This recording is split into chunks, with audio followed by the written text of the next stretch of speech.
Hello viewers, welcome my another new video. আর আজকের এই ভিডিওর মাধ্যমে আমি আপনাদেরকে নিয়ে যাব গাইবান্ধার মিনি কক্সবাজার খ্যাত বালাসির ঘাটে।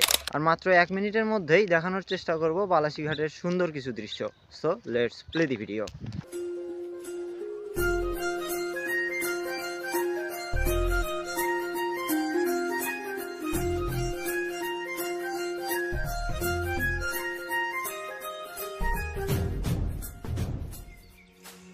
বালাসি ঘাট গাইবান্ধা জেলার ফুলছড়ি উপজেলায় যমুনা নদীর তীরে অবস্থিত একটি নৌবন্দর। গাইবান্ধা শহর থেকে বালাসি ঘাটের দূরত্ব 10 কিলোমিটার প্রায়।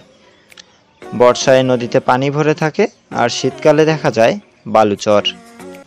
বিশাল জলরাশি, শ্রাবণের মেঘ, দূর প্রান্তে পাহাড়ের উকিঝুঁকি, দেখলে যেন জুড়িয়ে যায় মন।